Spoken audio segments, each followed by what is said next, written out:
Innal hamdalillah nahmaduhu wa nasta'inuhu wa nastaghfiruh wa na'udzu billahi min sururi anfusina wa min sayyiati a'malina.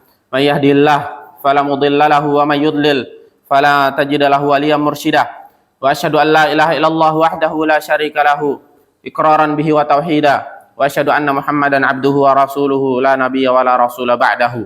Sallallahu alaihi wa ala alihi wa ashabihi wa man istanna bi sunanihi wa ihtada bi hadihi ila yaumil qiyamati wa ba'd. Qala Allah Ta'ala fi kitabihil aziz ba'da an a'udzu billahi minasyaitonir rajim. Ya ayyuhalladzina amanu ittaqullaha haqqa tuqatih wa la tamutunna illa wa antum muslimun.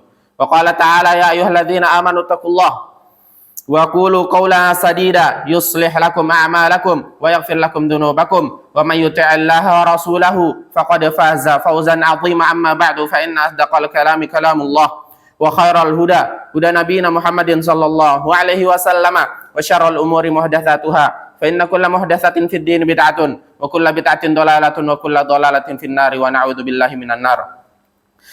Jamaah yang dimulakan oleh Allah Subhanahu wa taala. Pertama-tama marilah kita bersyukur kepada Allah Subhanahu wa taala atas kesempatan demi kesempatan sehingga kita bisa sadar dan kembali bersiap menuju hari akhirat, menuju Allah Subhanahu wa taala, menuju keabadian yang Allah Subhanahu wa taala janjikan. Keabadian yang menyenangkan ketika kita mau bersusah-susah di dunia dan keabadian yang sangat menyiksa ketika kita enggan, acuh, cuek terhadap syariat-syariat Rabb kita yaitu Allah Subhanahu wa taala. Kemudian salawat serta salam kepada Muhammad sallallahu alaihi wasallam atas perjuangan dan jasa beliau yang besar sehingga kita bisa menikmati manisnya iman, manisnya Islam, tenangnya kita berada di masjid ini dan khusyuknya kita di dalam salat. Kemudian wasiat takwa untuk khatib pribadi dan juga jemaah yang hadir, karena sungguhnya tidak ada yang bisa mencegah kita terhadap kemaksiatan kepada Rabb kita kecuali rasa takut kita sendiri kepada Allah Subhanahu wa taala. Jemaah yang dimulakan oleh Allah Subhanahu wa taala. Islam adalah agama yang sempurna yang mengatur semua yang dibutuhkan oleh manusia. Dan di antara hal yang dibutuhkan di dalam oleh manusia sebagai makhluk sosial adalah kebutuhan mereka atau kebutuhan manusia terhadap teman, kebutuhan manusia terhadap sahabat. Bahkan ya, saking butuhnya dan saking dekatnya seseorang dengan sahabatnya, apa yang ia tidak katakan kepada keluarganya bisa dia curhatkan kepada sahabatnya, bisa dia ceritakan kepada teman karibnya. Oleh karena itu di dalam pepatah Arab dikatakan as-sahibu sahib. As-sahib yaitu sahabat adalah orang yang mempengaruhi, adalah spirit, adalah orang yang bisa memutar balikkan kehidupan dan sifat dia. Oleh karena itu jamaah yang dimuliakan oleh Allah Subhanahu wa taala, hadis Rasulullah sallallahu alaihi wasallam pernah menyinggung ya, bahwasanya dikatakan sallallahu alaihi wasallam, al-mar'u ala dini khalilihi, sungguhnya seseorang itu tergantung bagaimana agama temannya. Agama seseorang tergantung bagaimana agama temannya, agama sahabat karibnya. Falyanzur ahadukum man yukhalil. Dan oleh karena itu sehendaknya bagi kita semua untuk melihat siapa yang kita jadikan sahabat, karena yang mempengaruhi pribadiannya, sikap bahkan ucapan-ucapannya adalah sahabatnya, adalah teman karibnya. Kalau teman karibnya perkataannya bagus, maka dia akan terpengaruh. Kalau teman karibnya perkataannya jorok, perkataannya kasar, maka dia akan mengikutinya. Oleh karena itu jamaah yang dimuliakan oleh Allah Subhanahu wa taala, saking berpengaruhnya persahabatan dalam hubungan sosial, maka Allah Subhanahu wa taala mengatur bagaimana semestinya seorang muslim memilih sahabat karibnya, memilih temannya. Berkata tabi'in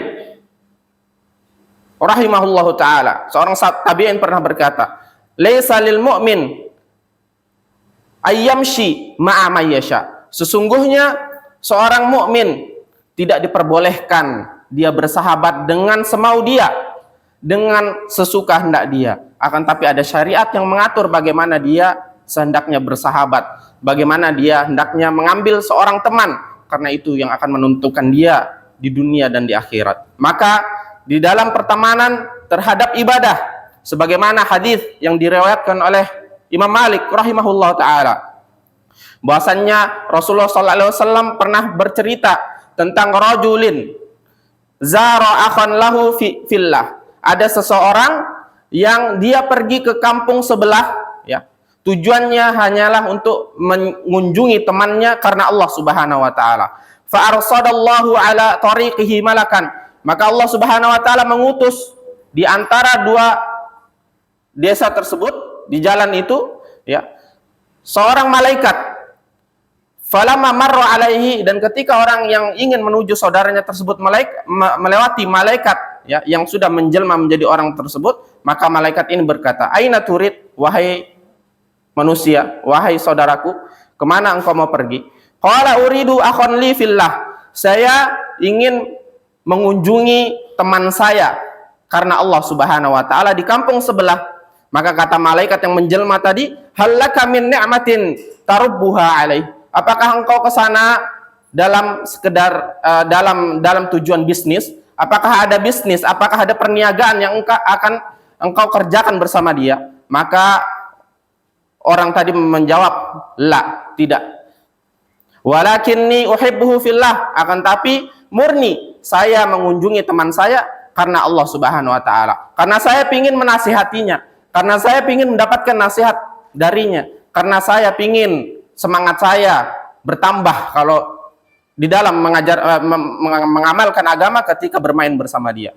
Qala inni Rasulullah, maka malaikat tersebut mengatakan bahwasannya saya adalah utusan Allah Subhanahu wa taala. Ilaika annallaha yuhibbuka kama ahbabtahu, dan Allah Subhanahu wa taala memberitakan bahwasannya Allah mencintaimu. Allah mencintaimu wahai saudaraku sebagaimana engkau mencintai saudaramu yang ada di kampung sebelah karena Allah Subhanahu wa taala. Di dalam hadis di atas kita ketahui bahwasannya Allah Subhanahu wa taala mencintai seseorang disebabkan orang tersebut cinta terhadap saudaranya karena Allah Subhanahu wa taala. Bertemannya karena Allah, bukan karena hanya asik dan sukaria belaka. Allah cinta sama dia karena dia berteman dengan orang yang soleh, orang yang selalu mengingat Allah Subhanahu wa taala. Maka lihatlah jamaah yang dimuliakan oleh Allah Subhanahu wa taala, bahwa menjadikan orang soleh sebagai teman dekat bukan hal yang biasa-biasa saja, akan tapi ya bernilai ibadah. Bahkan diantara yang bisa menjadikan seseorang mendapatkan kecintaan Allah Subhanahu wa taala adalah dengan dia mencari teman orang yang soleh. Bahkan bukan mendapatkan kecintaan dunia saja, namun Allah Subhanahu wa taala terus mencintai orang-orang yang berteman dengan orang-orang yang soleh sampai di akhirat kelak. Kata Nabi sallallahu alaihi wasallam, "Sab'atun yudhilluhumullahu fi dhillihi yauma la dhilla illa dhillu." Sungguhnya di hari akhirat kelak semua orang akan kepanasan. Semua orang akan tersiksa dengan dosanya masing-masing. Tidak ada naungan, kata Allah Subhanahu wa taala, illa dhillu, kecuali naungan yang dinaungkan oleh Allah Subhanahu wa taala. Dan di antara orang-orang yang akan mendapatkan naungan dari panasnya siksaan, ya, di mahsyar adalah 7 golongan. Di antaranya adalah rajulani tahabbani fillah, tahabba fillah, ijtama'a alaihi wa tafarraqa alaihi, yaitu 2 orang yang saling berteman karena Allah Subhanahu wa taala. 2 orang yang saling bersahabat karena Allah Subhanahu wa taala. Tidaklah mereka berkumpul kecuali atas nama Allah Subhanahu wa taala, dan tidaklah mereka berpisah kecuali karena Allah Subhanahu wa taala. Maka orang-orang yang berteman dengan teman-teman yang soleh, mereka berkumpul dengan orang-orang yang baik, maka ini menimbulkan perlindungan Allah Subhanahu wa taala di padang mahsyar nanti. Kemudian tidak sampai situ, Allah Subhanahu wa taala juga mengatakan ainal mutahabbuna bijalali. Allah Subhanahu wa taala akan mencari orang-orang yang saling bersahabat dengan orang yang soleh. Ainal mutahabbun, di manakah orang-orang yang dulu bersahabat dengan orang-orang soleh? Dicari oleh Allah Subhanahu wa taala, diperhatikan, dan akan diberikan rahmatnya dan lindungannya oleh Allah Subhanahu wa taala. Wajabat mahabbati, kata Allah Subhanahu wa taala, wajib mendapatkan kecintaan dariku, yaitu orang-orang yang menjadikan sahabatnya atau mencari orang soleh untuk dijadikan sahabatnya. Oleh karena itu jamaah yang dimuliakan oleh Allah Subhanahu wa taala, kita harus selektif dalam memilih teman dekat. Jangan sampai salah memilih teman, apalagi memilih teman yang penting asyik tanpa memikirkan halal haram. Yang penting nikmat, yang penting happy tanpa menggubris perintah dan larangan Allah Subhanahu wa taala. Karena bisa jadi dia tidak mendapatkan kecintaan dari Allah Subhanahu wa taala sebagaimana hadis di atas, atau ketika di akhirat kelak dia ditelantarkan oleh Allah Subhanahu wa taala, dijauhkan dari ampunannya, dijauhkan dari perhatian Allah Subhanahu wa taala. Karena saat di dunia ketika dia berteman, ketika dia bermain, dia menelantarkan syariat-syariat Allah. Dia tidak peduli ketika temannya melakukan hal yang haram, dia tidak peduli. Dia ikut saja, ikut alur, dan seakan-akan meridhoi kelakuan teman yang melanggar syariat. Maka ingatlah kata Hasan Al-Basri di atas yang sudah kita bahas, laisa lil mu'min ayyamshi ma'a may yasha. Bahwasannya dilarang seorang muslim untuk berteman, bersahabat dengan sesuai yang ia mau. Akan tapi syariat sudah mengatur bagaimana seorang muslim bersahabat dan berteman seharusnya. Jamaah yang dimuliakan oleh Allah Subhanahu wa taala. Begitu pula Nabi pernah bersabda sebagaimana pesan untuk kita semua tentang persahabatan yang baik ataupun persahabatan yang buruk.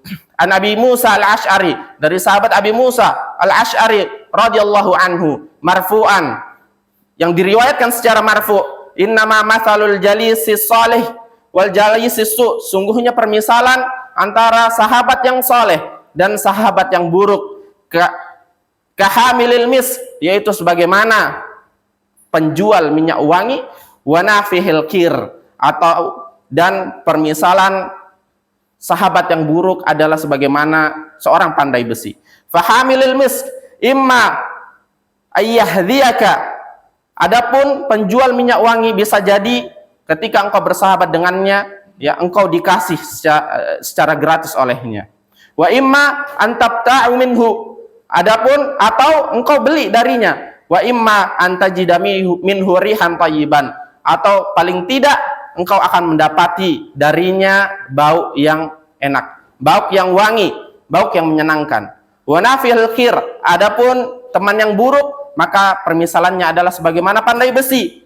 Imma ayyahriqa thiyabaka, bisa jadi ketika dia bekerja dia akan membakar bajumu. Wa imma antajida minhu rihan muntinah, ataupun kalau tidak begitu maka engkau akan mendapati darinya bau yang tidak sedap. Maka di dalam hadis ini Rasulullah SAW mengabarkan kepada kita, kalau kita berteman dengan orang yang baik dan soleh, pasti kita akan ketularan. Minimal kita akan menerima suatu kebaikan. Dan sebaliknya, kalau kita berteman dengan orang yang buruk, pasti kita akan terpengaruh. Atau minimal kita akan mendapatkan dari keburukannya. Kita akan mendapatkan kata-kata kasarnya. Kita akan mendapatkan ejekannya, celaannya, dan hinaannya atau makiannya. Oleh karena itu jamaah yang dimuliakan oleh Allah Subhanahu wa taala, di dalam kisah yang terkenal, kisah Ashabul Kahfi, yang mana kita semua sudah tahu, ya, yang mana Ashabul Kahfi adalah perkumpulan orang-orang soleh. Dan di antara orang soleh ini ada anjing yang selalu mengikuti beliau. Ada anjing yang selalu mengikuti orang-orang soleh ini. Kata Allah Subhanahu wa taala, wa yaquluna sab'atun wa thaminuhum kalbuhum. Dikatakan ada 7 orang soleh dan yang ke-8-nya adalah anjing yang selalu ikut dengan mereka. Ya, maka ketika Allah Subhanahu wa taala memberi karomah, yaitu menidurkan Ashabul Kahfi selama 309 tahun, maka Allah Subhanahu wa taala memberi karomah ini kepada anjing yang selalu ikut sama Ashabul Kahfi. Padahal ia hanyalah hewan yang tidak berakal dan najis pula. Namun ketika ia selalu senantiasa menemani orang-orang yang soleh, maka dia diberikan keistimewaan oleh Allah Subhanahu wa taala, yaitu badannya tidak rusak saat ia ditidurkan oleh Allah Subhanahu wa taala 309 tahun. Ketika anjing saja sudah dibuktikan oleh Allah Subhanahu wa taala akan mendapatkan manfaatnya, kemuliaannya, berteman dengan orang-orang soleh. Bahkan disebut di dalam surat Al-Kahfi, anjing ini disebut di surat Al-Kahfi berkali-kali, ya. Saat anjing ini selalu mengikuti Ashabul Kahfi, maka apalagi dengan manusia yang derajatnya lebih mulia, apalagi dengan seorang mukmin yang derajatnya diakui oleh Allah Subhanahu wa taala. Dan hadis yang lain Rasulullah SAW mengingatkan lagi agar kita tidak salah dalam memilih teman. Kata Nabi SAW, la tusahib illa mu'minan, dan janganlah engkau, wahai sahabatku, wahai umat manusia, wahai umat muslim, tidak memilih teman, tidak memilih sahabat illa mu'minan, kecuali orang yang beriman. Kecuali orang yang beriman memiliki keimanan sehingga dia menjalankan perintah Allah Subhanahu wa taala. Wala ya'kulu ta'amaka illa taqiyan, dan janganlah engkau memberi makan, janganlah sampai hartamu dimakan kecuali oleh orang yang bertakwa. Illa taqiyan, kecuali orang yang bertakwa. Maka jamaah yang dimuliakan oleh Allah Subhanahu wa taala, disebutkan oleh para ulama, al-mujalasatu salihu yad'uka min sittatin ila sittah. Bahwasannya berteman dengan orang soleh ya mengajakmu mengajak kita dari 6 menuju 6. Apakah 6 ini? Ya, dan kemanakah 6 ini? Maka yang pertama adalah minasyakki ilal yakin, dari keraguan kepada keyakinan. Ya, ketika kita berteman dengan orang yang soleh, maka ada keraguan-raguan di dalam hati kita. Misalkan kita pingin rajin, ya, akan tapi kita ragu dengan diri kita. Apakah kita pantas untuk rajin sholat? Apakah kita pantas untuk mendekatkan diri kepada Allah Subhanahu wa taala, padahal saya banyak dosa. Dengan dekat-dekat dengan orang soleh, maka dia akan menambah keyakinan orang tersebut, sehingga orang tersebut pede beribadah kepada Allah Subhanahu wa taala. Minar riya ilal ikhlas, dari riya menuju ikhlas. Kita lihat jamaah yang dimuliakan oleh Allah Subhanahu wa taala.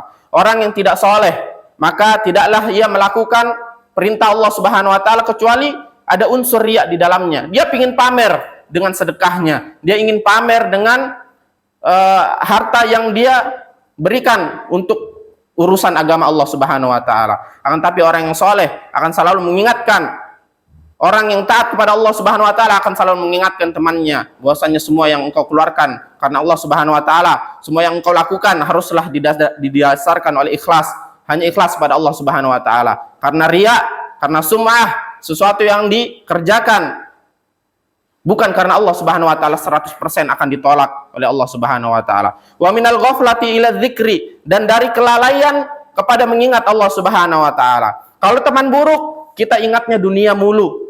Kita ingatnya kesenangan melulu, tidak ingat Allah Subhanahu wa taala. Akan tapi kalau kita berteman dengan orang soleh, minimal orang yang taat beragama, maka kita akan selalu diingatkan oleh dia. Wahai saudaraku, sudah waktunya sholat. Wahai saudaraku, pulang menuju anakmu dan istri-istrimu, jangan main terus. Wahai saudaraku, ingat bahwasannya Allah memiliki hak-hak yang harus engkau lakukan, yang harus engkau tunaikan. Wa minar raghbati fid dunya ila raghbati fil akhirah, dan dari keinginan untuk dunia menuju keinginan akan akhirat. Kalau teman yang buruk, maka penyaluran hartanya akan dunia. Apa yang ia miliki, uang yang ia miliki ia salurkan untuk dunia, ya, sehingga dia beli ini, beli itu, ya, sehingga mempengaruhi temannya, sehingga temannya pun mengikutinya dan hidup dengan boros. Namun jika temannya soleh, maka dia akan termotivasi untuk akhirat. Tujuan hartanya adalah akhirat, bersedekah, berinfak, berkurban, saling mengingatkan dalam akhirat. Dan kemudian minal kibri ila tawadu, dari sifat sombong menuju sifat tawadu. Ketika seorang berteman dengan orang yang tidak soleh, maka ia akan sombong, karena dia akan mengungkit semua kebaikannya. Saya begini, saya begitu, saya ini, saya itu, saya bisa ini dan saya bisa itu, sehingga temannya terpengaruh. Maka ia akan melakukan sebagaimana yang temannya bisa. Dia akan mengoptimalkan bagaimana dia bisa menyaingi temannya. Akan tapi orang yang berteman dengan orang soleh, maka dia mendahulukan tawadu. Tawadu, rendah diri. Selalu ingat bahwasannya apa yang dipunya hanyalah milik Allah Subhanahu wa taala dan tidak boleh dibanggakan. Wa min su'it tawiyah ilan nasihah, dari hal-hal yang tidak baik menuju hal-hal yang baik dan menuju hal yang nasihat. Minimal ketika kita berteman dengan orang yang baik, maka orang itu haruslah yang selalu menasihati kita, mengingatkan kita ketika kita lalai, mengingatkan kita ketika kita jauh atau melanggar perintah atau larangan Allah Subhanahu wa taala. Hadza wastaghfirullahal adzim li wa lakum wa lisairil muslimina min kulli dzanbin innahu wal ghafurur rahim.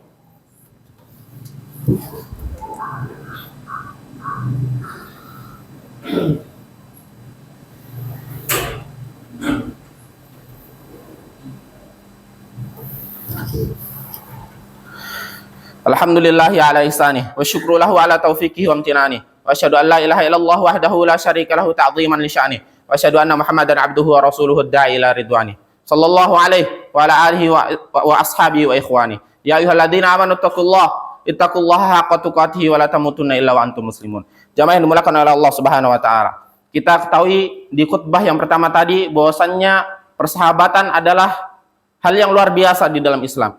Sahabat adalah sesuatu yang sangat mempengaruhi kehidupan seseorang. Oleh karena itu persahabatan diatur di dalam Islam, dan sungguhnya kita diperintahkan oleh Allah Subhanahu wa taala untuk bersahabat, mengambil teman baik dari kalangan orang-orang yang ingat kepada Allah, ingat kepada akhirat, dari orang-orang yang soleh. Maka jamaah yang dimuliakan oleh Allah Subhanahu wa taala, yang namanya pertemanan pasti akan mempengaruhi, pasti akan menular, dan ini adalah suatu yang pasti sebagaimana hadis yang kita bacakan di khutbah yang pertama tadi. Jika temannya baik, pasti dia akan ketularan baik. Dan sebaliknya, jika temannya misalkan pelaku dosa besar, misalkan dia mabuk, misalkan dia zina, maka dia pasti akan terpengaruhi. Bisa saja dia tidak ketularan dengan mabuknya, dia tidak ketularan dengan zinanya, dia tidak ketularan dengan meninggalkan sholatnya, akan tapi minimal dia akan terbiasa dengan mabuknya temannya, dia akan terbiasa dengan zinanya temannya, dia akan terbiasa dengan meninggalkan sholat yang dilakukan oleh temannya. Dan orang yang menganggap suatu dosa besar sebagai hal yang biasa, ini akan dihitung oleh Allah Subhanahu wa taala. Ini akan dipertanggungjawabkan oleh Allah Subhanahu wa taala. Mengapa engkau menganggap suatu dosa besar biasa, padahal ini luar biasa di sisi Allah Subhanahu wa taala. Oleh karena itu, jamaah yang dimuliakan oleh Allah Subhanahu wa taala, jangan sampai di dunia seakan-akan kita biasa-biasa saja berteman dengan orang yang nakal. Seakan-akan kita merasa biasa-biasa saja berteman dengan orang yang ahli maksiat, dan kita kaget ternyata di akhirat kita ditanya oleh Allah Subhanahu wa taala, kenapa engkau berteman dengan dia? Kenapa engkau tidak merubahnya? Kenapa engkau diam saja saat dia berzina? Mengapa engkau diam saja saat dia minum khamar atau meninggalkan sholat? Kita akan ditanya, dan ini akan menimbulkan masalah di akhirat kelak. Maka oleh karena itu, jamaah yang dimuliakan oleh Allah Subhanahu wa taala, kita ambil aman, kita tinggalkan orang-orang seperti itu. Agar apa? Agar tidak menjadi pertanyaan-pertanyaan untuk kita di akhirat, ditanya oleh Allah Subhanahu wa taala. Kullukum mas'ul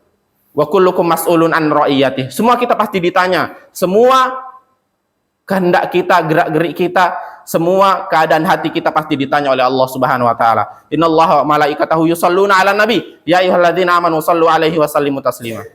Allahumma shalli ala Muhammad wa ala ali Muhammad kama shallaita ala Ibrahim wa ala ali Ibrahim fil alamin innaka Hamidum Majid. Wa barik ala Muhammad wa ala ali Muhammad kama barakta ala Ibrahim wa ala ali Ibrahim fil alamin innaka Hamidum Majid. Allahumma fil lil muslimina wal muslimat wal mu'minina wal mu'minat al ahya'i minhum wal amwat innaka sami'un qaribun mujibud da'wat wa ya qadiyal hajat.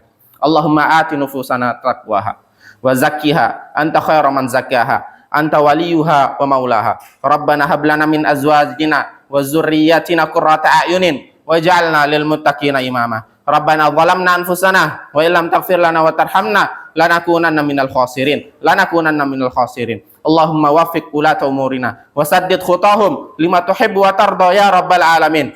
Allahumma atina fid dunya hasanah wa fil akhirati hasanah wa qina adzabannar. Wa aqimus shalah.